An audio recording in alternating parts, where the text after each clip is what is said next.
Hello and welcome back to another reaction. In this occasion, Wakfu episode 26 of the second season. Yeah, the finale is here. Finally, we're going to see the conclusion of the story of Qilby against Yugo and against Fairies. And of course, let's not forget Adamai because he was involved in there too. Yes, we have to deal with a bunch of fillers that it is odd to see just in the last episodes, in episode 20 something.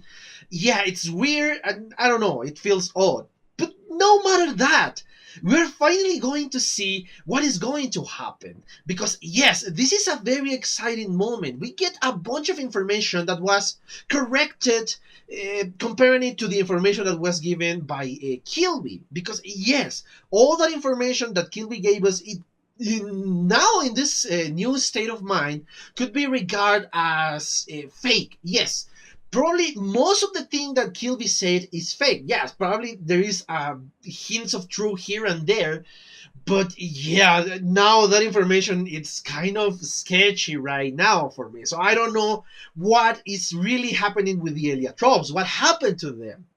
So yeah, apparently yes, they were trapped, or at least the kids were trapped in this dimension because yes, we saw them in the last episode. But what else is true? Especially the information and the roles of all the Eliatropes or the six Eliatropes that are the first ones, and of course alongside their dragon brothers and sisters.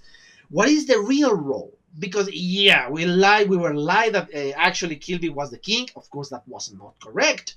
Actually, the king, and this was confirmed by the show in the last few episodes, was actually Yugo, which of course once you start to see some of the episodes in the past, especially the episodes that involve a gargoyle, that involves, well, Fire is pretty recent, so I don't count him.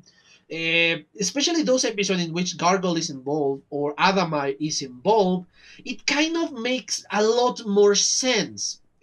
Let's talk, for example, the first episode of the series, and I mean, I am speaking about season one.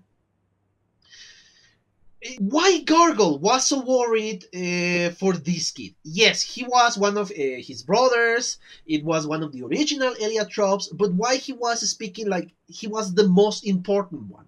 Why the world need to protect this kid? Why the world needed this kid? Why is that? If it was just, let's say, the warrior of the race, the protector, yeah, it makes sense.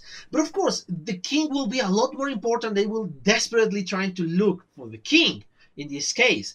So yes, now that we know the truth behind the words of Kilby, we understand better. Actually, the king was there with them in the egg, in the Dofus. It was Yugo, and that's why they were so protective of him, why he was so important for the rest of the dragons. And Gargot, that's what the only dragon that we saw during the first season. Well, besides Adamai, of course. But yeah, now that makes a lot more sense once you analyze the information in the last few episodes. So that's why they weren't worried about Kilby. That's why he was ignored completely. Because yes, that's what he was supposed to be. He was supposed to be trapped in this dimension because his king punished him. I love that because now it makes a lot more sense. And every plot hole in those first episodes, once you start to realize in the plot holes, because yes, when the first time you don't see the plot holes, are filled with actual information, with real information, and it makes sense. It's something I enjoy about those. So yes, it's a very exciting moment for me because now we're getting a lot more action. Because yes, the last few episodes were packed with action, but we're getting accurate information now. So yes, I love these few last episodes. But I think I'm stalling way too much. Let's just cut this presentation. Let's just cut all of these and watch the episode, shall we? Okay, I'm back. I just watched a second time the 26th episode of the second season. And yes, the season finale is spectacular, especially for everything that was portrayed in the last three episodes. It was well set up because, yeah, this betrayal was known long before this one. And the villains, or villains in this case, we have multiple villains, were pretty badass and pretty good once you understand their motivations. Let's start, of course, little by little and scene by scene. Of course, we open again in the battle at the beach. And of course, this general is just going crazy because she's loving the battle. It's kind of a Yob mentality in here, but perhaps a little bit more intelligent than the Yob mentality. Anyway, the point is that she's enjoying way too much the fact that she's fighting on this beach. She's loving that fight, and she enjoys it like no other of their own soldiers. So yeah, that is amazing. I have crapped my pants several times in said situation. But anyway, then of course we saw the fight between Rushu and Goultard. This one is a spectacular one because, yes, before this moment, before this, you believe him to be a normal human, a normal human being. Well, normal in the sense of normalcy for this cartoon. But still, the guy is spectacularly strong without the information that we have. Because, yes, even though that the normal form or the giant form of Rusho is spectacular and very threatening and very intimidating, if he transforms into this small creature, he's a lot stronger. Well, that is my guess. It's kind of a transformation because he's not wasting any more energy to creating that huge figure that he, well, usually have. But even though it is like that, he's supposed to be stronger than before. Goultard is just beating the crap out of him. There is no competition in here. There is nothing that could stop him in this moment. It's pretty spectacular. It's pretty amazing the way that Goultard is behaving in this battle. And yes, you can see the amount of power that this guy has. Even though Rushu is trying to deceive him, trying to use different tactics, using the ground, using everything to fight against this guy, he's not doing too much damage. Even though when he was, well, kind of pinned into this arm wrestling, kind of shocking, and all that energy was spread around the island, he still looks pretty confident. So yeah, it's spectacular. Of course, we saw that even though Pompon is enjoying the view because, yes, it's a spectacular fight, he is still worried about Eva, and he's trying to save her when she fell down thanks to the explosion of power that is happening. And that is when they notice, I think Eva was the first one to notice, that the portal was shrinking. And of course, that means the invasion is almost over. Because, yeah, it was a question of minutes before the portal was completely closed. And yeah, all of the demons haven't escaped the island, so which is a good thing.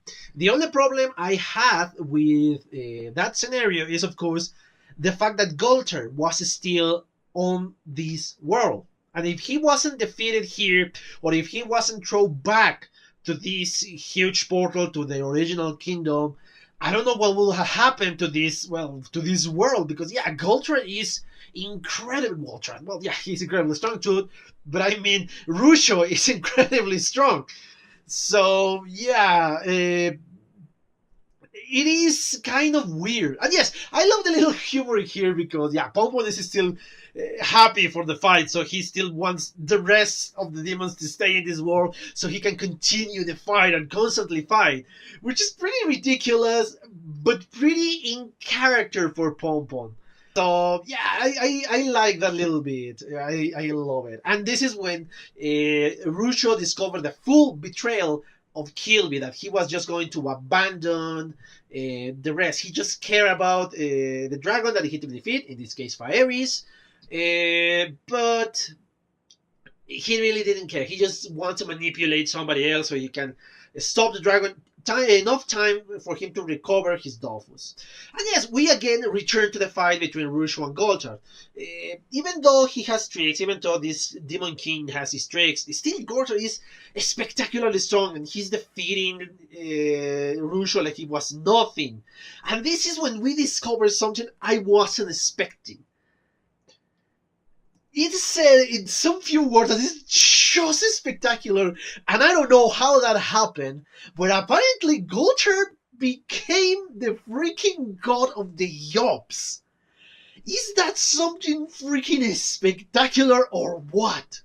So yeah, now some of my questions in one of the few previous episodes, and I think it was in the last season even, why the Master was still alive. And this is the reason, because technically he's now a god. That is something that caught me by complete surprise. I wasn't expecting that. Yeah, sure. So that's why this fight is so balanced that, yeah, Goultard and the Yop god, or thanks to the Yop god, the previous Yop god, Goultard was able to defeat Rushu in the past. He already defeated Rushu with the help of a god. So that's why everybody was saying that, oh no, you shouldn't force it because, yes, you got lucky last time. You have the help of a god because, yeah, Rushu is literally has the power of a god. So, yeah, that's why it's going to be impossible. But Goultard never listened to any of that. And, of course, the reason is because he knew that he was the new Yop god. So that's why he was so confident, and that's why he's so freaking powerful. So yeah, that is something shocking that, again, I wasn't expecting. Literally, how do you become a god? Yes, I know there are artifacts in this world that transform you into the equivalent of a god, like the hammer of the monkey in the last season, and other articles you have told me before. But again, I take that those gods are kind of minor gods, that they don't have the power of the really big ones, the really strong gods.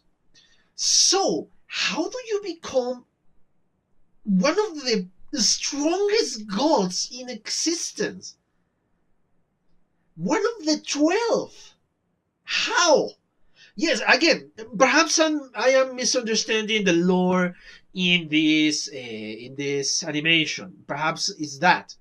But from what I understand, yes, there is a lot of kind of mini gods, let's say, or minor deities in this world. That's how I understand.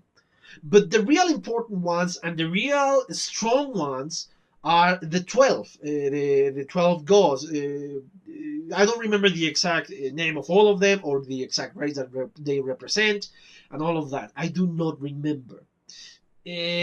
So, how do you become a god like that? A god that is really, really, really powerful above the rest? How? And that is my question. I don't know if this is going to be answered in the OVA of Goultard, because yes, that's what it seems to be the answer that I'm seeking. So if it's the case, so let me just figure it out by myself. If not, be so kind to let me know where I can find this information. But anyway, yeah, going back to the episode, of course, when Rushu finds out that really he's fighting a god, and he has no chance of winning alone, he called all the rest of the demons, and they combine in this huge black mass, and that black mass is absorbed, or well, practically eaten by Rushu. Yeah, it's kind of gross when you think about it, but yeah, that is exactly what happened. So he now becomes stronger and a lot more powerful, and that's when he stand a chance against Goultard in this new Yop god. Yop, no, it's Yop god. So yes, now in which freaking level of power are we speaking? Because yeah, this is a pretty equal fight now that Rushu has the rest of the demons within him, but still, I love the style of fighting that we see here. Very, very stoic that we haven't seen, as I said in previous episodes and previous commentaries. The variation in the type of fighting in this anime, in this well not anime, in this French animation is spectacular because you can take several points of view. You can have a very solid fight with the strength being the main focus. You have a more dynamic fight in which the agility is the focus, and yes, this is more of pure power because they are fighting against each other, but you can feel the strength by the form of the fight because they are planted in the ground and they are fighting and receiving punches, and you can feel the wave of the punch because of the wind and everything that is being seen here. So yeah, it is a weird style, but something that I like. And again, it's spectacular the way this animation works, the way this cartoon works. And I love how even in this spectacular fight, even in this amazing fight between practically two gods, we still have time for a little bit of romance between Pompon and Evangeline. Because why? Pompon wants to join the fight because this is the greatest fight in his freaking life. How will he miss such opportunity to fight? And he joins. He kind of stops for a second, Rushu, because he is entertained by the defiance of Rubilax and the defiance of Pompon in this case. So yeah, it's pretty spectacular when you see it, like when you think about it. And of course, he is not the only one, and I mean Pompon and Rubilas are not the only one who is kind of a stand between him, and I mean Rusho and the Master. No, Evangeline arrived because yes, no matter what, we are together until the end. And that's when the Master reacts and they start to attack again. And he's holding Rusho back because the plan now is to take Rusho back to his world. So, of course, Rusho is fighting back for obvious reasons. He doesn't want to return to that desolated place because he wants things to destroy. And yeah, the realm of 12, or the world of 12, is the perfect world for him to destroy stuff and being this amazingly powerful being. And yeah, it makes sense, the resistance. But there is something else in here. One of the few things that was said by Goultard, sorry. I don't know why I'm confusing the name of the both. It's pretty different. They are not similar at all. I don't know why I'm confusing their names. Anyway, yeah, there are some words that were spoken by Goultard. In this case, that you still have many nice things to see here. Daddy, that is the part that intrigued me. And he just went away to the portal, taking Rusho with him. And of course, the portal is closed. That is the end of that arc. That is the end of that thread. That yes, now the demon thread is over because all the demons that were absorbed by Rusho are back into the Shushu realm, Shushu world, whatever you want to call it.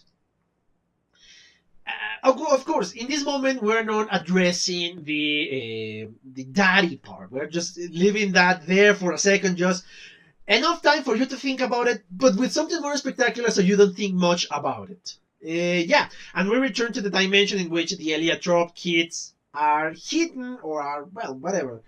And we saw, of course, Qilby, and we saw the bunch of kids of the Heliotropes, and of course we saw Yugo being guided in this realm. The kids pay no mind for a while to Qilby. They pay no mind to him. I don't know why. Perhaps they don't recognize him. Perhaps they don't know the exact story of what happened with their parents, what happened with the rest of the world, what happened with everything that happened against the Mikasm. Perhaps that's why they ignore it and they just recognize Yugo. And of course, since he was their king, they are so overprotective, or they want to show this place to their king. So that's perhaps what it is. So yeah, it is a weird concept that we have here. It is kind of odd. for me to say. But of course, that is not the only being that is in this weird realm. Balthazar, one of the dragons, one of the original dragons, is here. He looks really, really old, and I mean seriously old. He has lived, perhaps he was dissolved when he was trapped, and he cannot die or regrow when he is trapped in here, of course. I don't know what happened to his I was going to say Eliatrope brother. I don't remember. I think this was a brother, yes, in this case. I don't know what happened, or we are going to see him in the future. But yeah, we see a confrontation because, of course, Balthazar remembered quite well what happened during the invasion of the Mikasa. So, yes, he is very protective of the children for a good reason. Because, yes, he is a full-on Blindland. And they know that. They know him as a traitor. And, of course, this is something weird that happened here that I did not understand in the moment that was happening. In the first reaction, in my first viewing of the episode. What was going on through the mind of Qilby, that he was inviting the rest of the Eliatropes, the rest of the Eliatropes to join him in this travel towards the Cosmos. So yeah, he wants the company of these kids, and not in a weird way. And I sincerely mean that. It was weird when I said it like that, but yes, he wants the company of all these Eliatropes. He's willing to do whatever it takes to do this.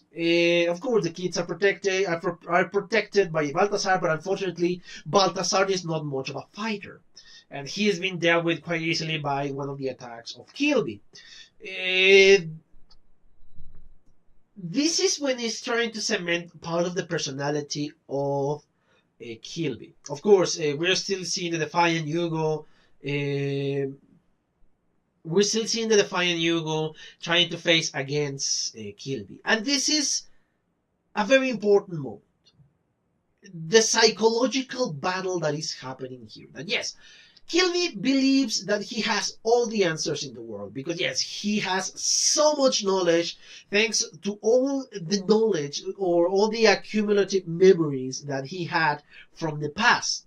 So he knows exactly what he is capable of doing, what he can do and what he cannot do. So that is why he's so confident. But unfortunately for him, Yugo was able to read him like no other. Yugo understood that Qilby doesn't want to be alone. Even though he knows that his brothers and sisters will be revived if he kills them, he doesn't want to be alone for a long time. Yes, because we don't know how much time those Dofus are going to take to be back to normal, to be back to their old selves. We don't know that. And he doesn't want to spend his life alone. Because he was alone for a long, long time in that dimension without time and without space. He wants Yugo to accompany him. He wants Adamai to be part of his family. He wants Balthazar to go with him. He wants all the small Eliatropes to go with him. And that makes him more human, let's say. It makes him with a flaw. That even though he is this maniacal genius, that he is this evil genius, that he knows so much about the universe, he still has emotions. Yes, he went crazy. He has gone crazy for all the knowledge that he has. It's too much knowledge. He wants people to follow him. Perhaps that's why he pretends to be the king of the people. Because he could have said that, oh no, the king, we don't have a king, we are just we all take decisions where all of those are important. I'm in charge of the scientific research and decisions. Yugo's in charge of the military decisions. Balthasar is in charge of the educational decisions, etc., etc., etc. He could have said that, and people would have believed him.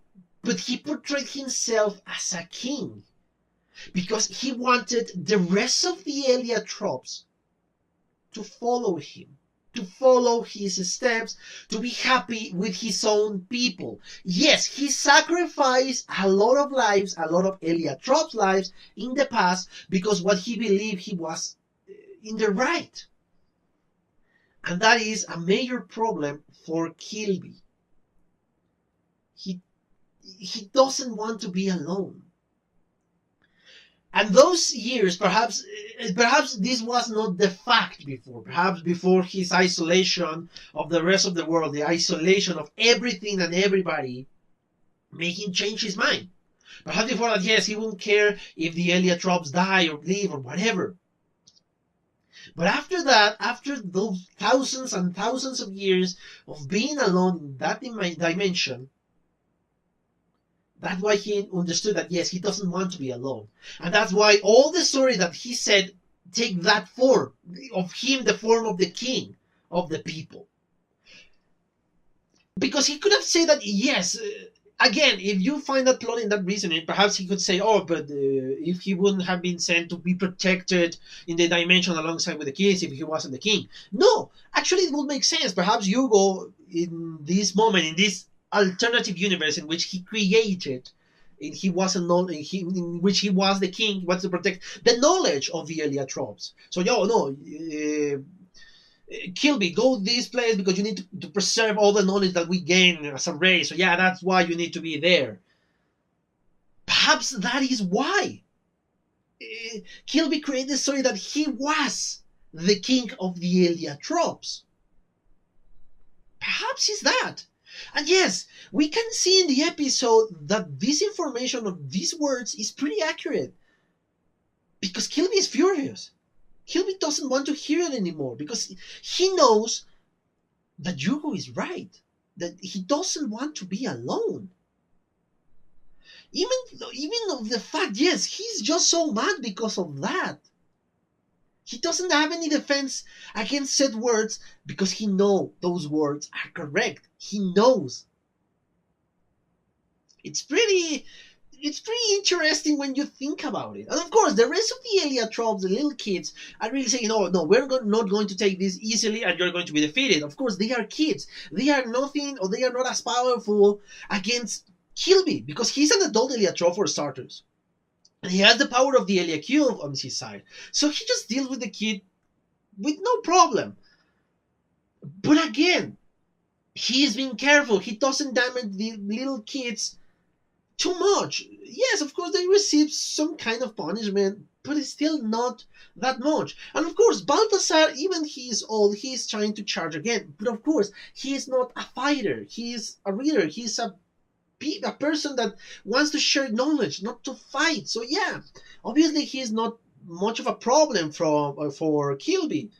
And this is when things get really spectacular for this side. Because again, Yugo is fighting Qilby, trying to protect the children and trying to protect Balthasar, because yes, that is the kind of the responsibility of Yugo, or what he believes is his responsibility as the king of the people. And this is when, for the first time, saw the head of Yugo without the hat. And I didn't understand why the freaking kind of horns or little horns that happen in every Eliotrope hat. It's because they are hiding kind of Wakfu wings, or what it looks like Wakfu wings. That's how I interpret it. Yeah, that's why. I don't know why he doesn't show that off. Perhaps it's very sacred for the people. I don't know if he's embarrassed or anything like that. I don't know. I honestly don't know. Or perhaps because this helps them to, I don't know, don't show off too much power. I'm entirely not sure why the hat exists. But yeah, it looks, and not only him, the rest of the Eliotropes, the little kids, do the same. And they start to attack Qilby. And I love that some of the questions that I forgot to ask in this video were answered, because I asked some of those questions before that.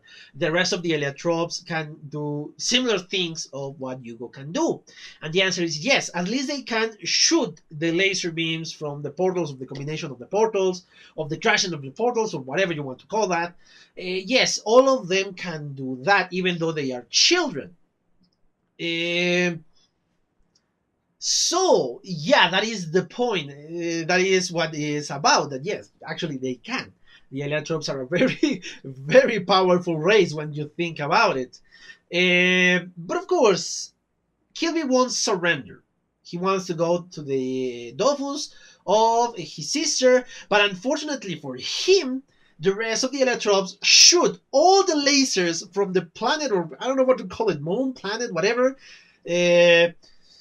And yes, it's a bunch of rays of energy that are attacking directly towards Qilby. And of course, Qilby is resisting thanks to the Elia Cube, to the power of the Elia Cube.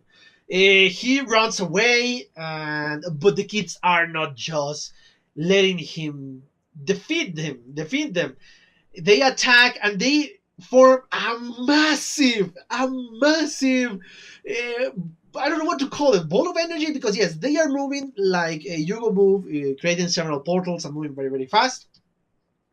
And all of this mass of energy and Wakfu is against Qilby. And yes, that is making a serious damage against Qilby, destroying the freaking planet that he literally threw at them, and then fighting, just hitting him with everything they have. It's pretty spectacular.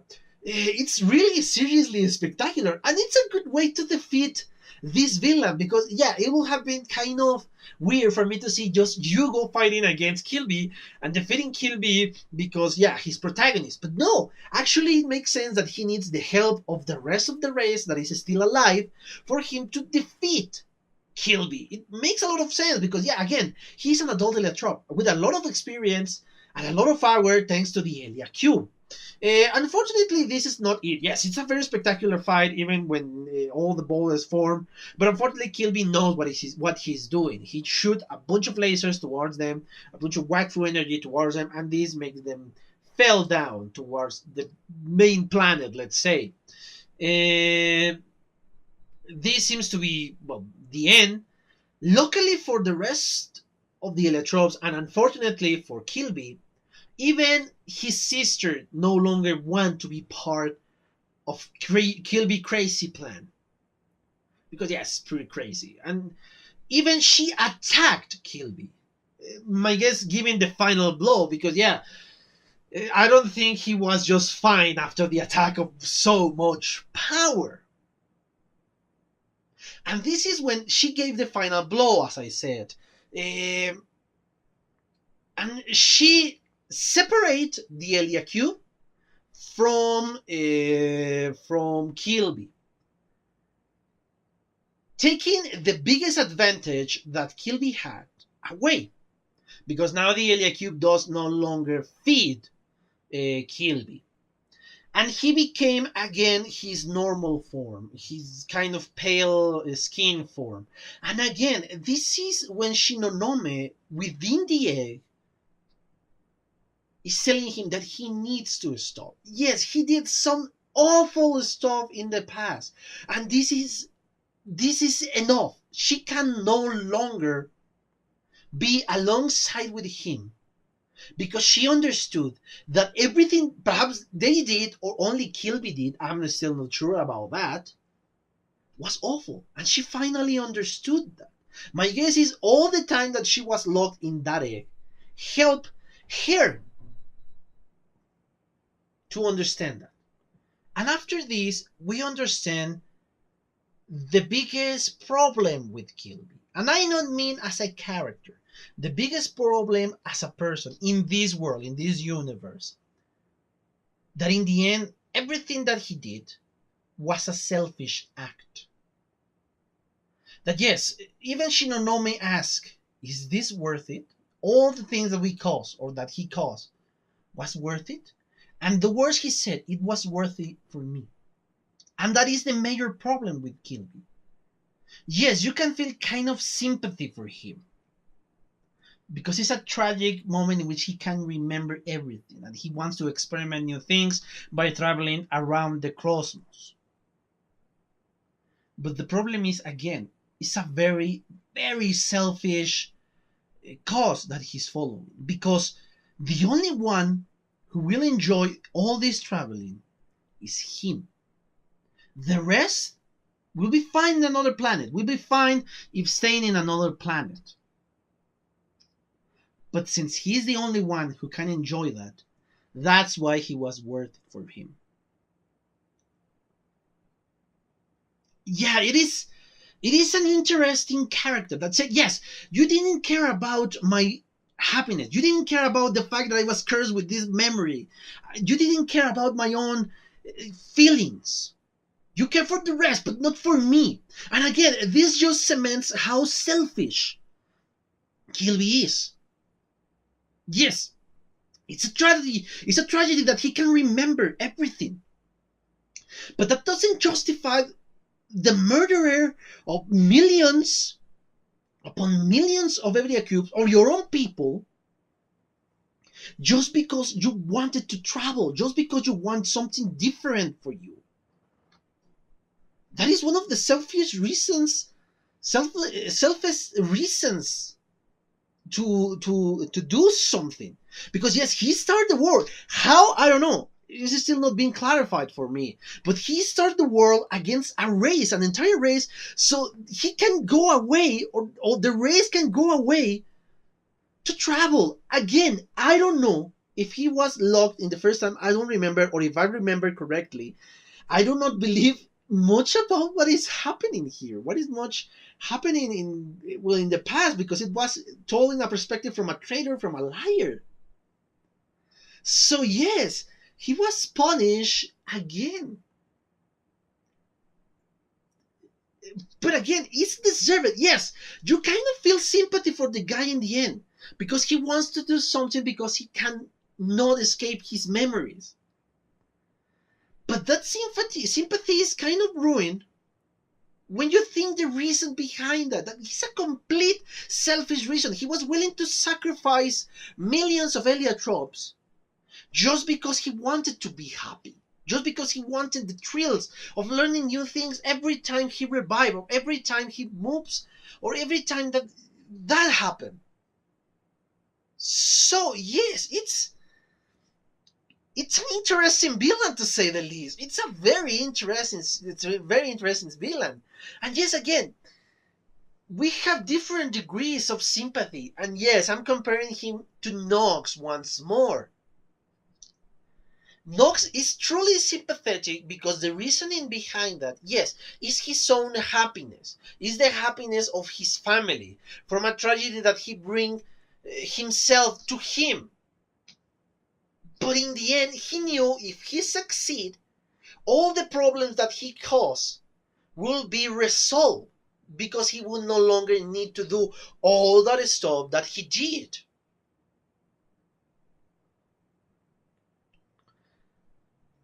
Qilby knew that all of his actions will be ending in the destruction of another world without a way to revive said world or to nullify all the things that he did. He knew that.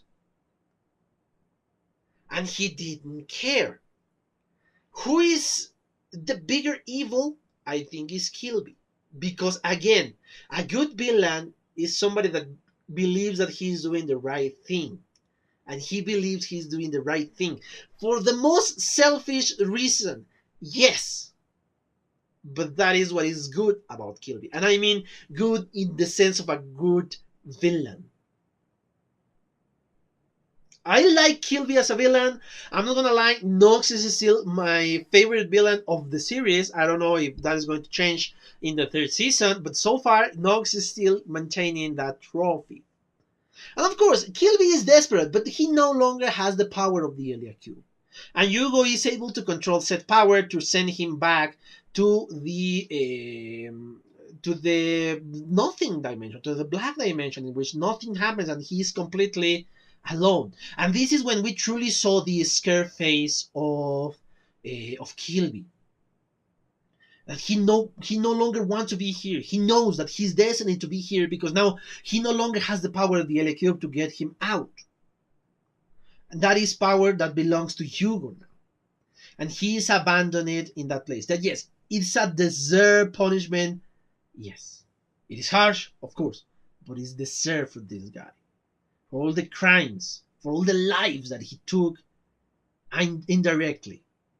And Yugo returns with the rest of the Eliatropes. That yes, they are kind of happy. They are crying, yes, because they were hurt, but they are mostly well.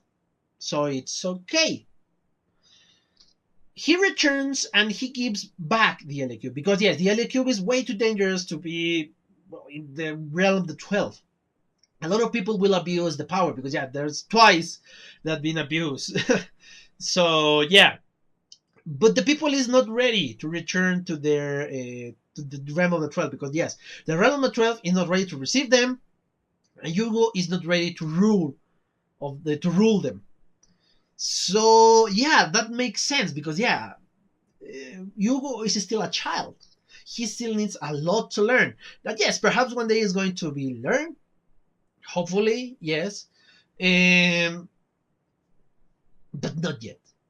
And that is amazing that yeah, we get rid of this MacGuffin, because yes, it was a MacGuffin at a certain point, of ultimate power. That now the world cannot depend on this cube of power, the Elia cube. And that is something very fitting, very interesting to see in this animation, in this cartoon. And I like this portion because it would be weird to see a bunch of Eliatropes in the realm of the 12. I really like the fact that they are still there because yes, the world is not ready, as we saw in previous episode in this reunion that all the kings and queens that had before. They return the hand, of course, because it's important to hide those little wings. I don't know if he wants to reveal said wings or anything like that, but he returns to the realm of the 12. Before that, of course, we saw Evangeline and Pompon arriving into this kind of safe place. And this is again when we are addressing the daddy. I was going to say daddy issue, but that is something completely different. The daddy word that was spoken by Goultard. Amazingly, Pompon kind of deduces that perhaps Goultard, since he's a god, he can sense a lot of the stuff. He has more wisdom because yes, again, he's literally a god. He sensed that yes, Evangeline is pregnant. But yeah, perhaps none of them knew because yes, it's way too soon to know, to be shown or to any symptoms or anything like that. But perhaps yes, Evangeline is pregnant in this moment. And that's why he said that. That is what I want to see, if she's pregnant or not. I'm taking my bet on yes. That she is pregnant in this moment. And that's why he decided to take a kind of vacation of a few months, conveniently months, of adventuring. But before that happy ending, we go back again to the freaking bastard that is Remy. He take advantage of the distraction. Of course, he captured Evangeline. He wants the sword, and he's threatening the life of Evangeline with the gun, with one of the Shushu's gun. He is pretty pissed, but of course, thanks to the shot of Qilby, she's able to not be in complete danger, and yeah, it's knocked down out of the freaking hand. Unfortunately, he has more than one gun, and he points the other gun towards the sister, in this case, Qilby. Evangeline jumps to save her sister, and in this moment, I seriously thought, are we seriously doing this again, killing off one of the main characters in the last episode, on the last few episodes? Are you serious, man? I was gonna be really seriously pissed with that, because come on, you did that in the last freaking season. Don't do this to me. But luckily, I noticed that it was on the shoulder, so it wasn't that bad. But of course, this angers Pompon. A very angry Pompon is a very dangerous person in this case. Yeah, he's shot and he's so calm and he looks so freaking cool in that scene. Just avoiding the bullet of the energy, whatever you want to call it, and doing nothing and yes, just throwing Ruby legs in the ground because he's going to deal with him personally and just knocks Remy out of the freaking cave in a very spectacular way. And not only that, I love how in the end he just kicks Grammy too and in the freaking ocean like they were literally nothing. Because yes, against this guy, they are nothing. And of course, Eva is fine, luckily, and they end in a romantic embrace. And that's when they decided, of course, yeah, let's take a vacation from adventuring for a couple of months. Again, my guess is Pompon already knows that she's pregnant. That's why he doesn't want to risk her life anymore for a few months, at least until she's fine again. So yes, and of course the embrace of Cleophile and oh, her sister is fine and all that. And that last moment of kind of jealousy in the end. That yes, Evangeline is a better Kra, or at least Cleophile believes that Evangeline is the best Kra that there is. But of course, Evangeline said, no, that was a great shot. That was a few Kras can do that from that distance and that precision. So yes, I love this kind of little sisterly moment in which, yeah, you know that they kind of annoy each other. You know that. Because yes, Cleophile did a lot of stuff to annoy Evangeline. But you can feel the sisterly love in there. And I love that fact. I love the fact that yes, you can see that sisterly love. Even though yes, they annoy each other like normal siblings do. So yeah, the battle ends and everybody is returning to the giant ship. All these robots that were on the beach return to the giant ship, and this is when the prince thanks Amalia in this case for their strategy, because yes, he was a moron and could not think of shooting directly at the freaking hole in the sky. Yeah, I love that little declaration that yeah, Yugo is going to get a serious scolding because he abandoned their friends in the freaking boat in the middle of the ocean in the middle of the battle. We saw, of course, Fieris kind of helping to save the rest of the freaking, well, the people that were trapped thanks to the machinery or whatever. But of course, people are scared of him. We saw a very weakening Fieris. Hopefully, nothing bad is going to happen to this guy because I like this guy. I like Fieris a lot. And we saw the return of Yugo with Gorgo. It's a very cute scene. You can see Gorgo that now finally he's happy to be with somebody else that is not Qilby. And yet we saw a little bit of mushy moments of brotherly love between Adamai and Yugo. The rest of the guys find them. Of course, they are given the information that Qilby is trapped inside this dimension, even though, of course, Yugo doesn't want the idea that much, and the rest of them find him. And before anybody else made contact with Yugo, the first one that really gets to Yugo is Amalia. And yes, she's obviously angry because of the reasons that we said before, or that I said before. She's angry. And she's noticeable. I mean, the image of her in flames behind her and all of that, it's really spectacular when you think about it. But later on, of course, she was worried for Yugo. She was so worried. And of course, the first thing that after she said all her anger out is just hug him because she was so worried for him. Again, it is too much to be a coincidence. I'm again making my bet that this ship, my ship of Amalia and Yugo, it's getting canon. Hopefully I'm right. I'm praying for either guy because it's way too much of a coincidence. All those subtle and not so subtle hints that we have been seeing towards all these episodes of Season 2, especially Season 2. Of course, we discovered that the rest... we discovered that Ruel, Black Ink, I think it was, and I don't remember the name of the kid, of the girl. They pretend to be part of the band, but of course they were hiding all the time. And I don't think anybody of them believed them. We end up, of course, saying goodbyes. The island is theirs, of course, from this new kingdom, the Sufokia kingdom.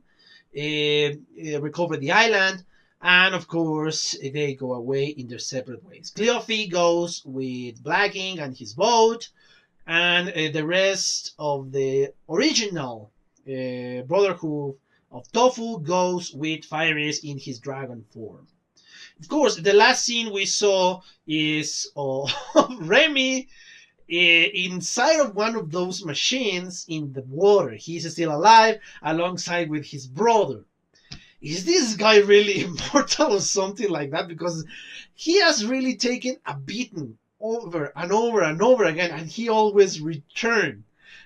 But of course, he's not in the best condition ever. And of course, the extra scene in the credits, because yes, I can finally say without being spoiled, because there is nothing else to spoil. And I love all the small scenes, of course. They take the mirror that Rubilas had before, and they start to see the spectacular fight between Goultard and Rushu. And of course, Evangeline said, oh, come on. Seriously, guys. Seriously. We saw the other Shushu Guardians having fun in what it looks like Brakmar, from what it looks like. The father and son, I don't remember the names. Justice, Night Justice, one of them. I don't remember the name of the father. Sorry. We saw, of course, Blacking alongside with Qilby and his daughter fighting the pirates of the snow episode in the first season, of course. Then we saw, of course, Yugo being reunited with his father, his adoptive father. We saw, of course, again the Wabbit fighting in a fierce battle against the Fox. I don't remember the name of the race. The Fox. And of course, hopefully some of them at least going to end up in the Realm of Shelms. So, the Realm of Shelms. The Shadow Realm. The Shadow Realm. I don't know why I say that. But anyway, we saw, of course, the reconstruction of the island, which has a lot of steel now that we return. And the last shot, again, is the shot of our villain. This abandoned villain inside of this terrible dimension. And that is the end of the second season. A very spectacular one.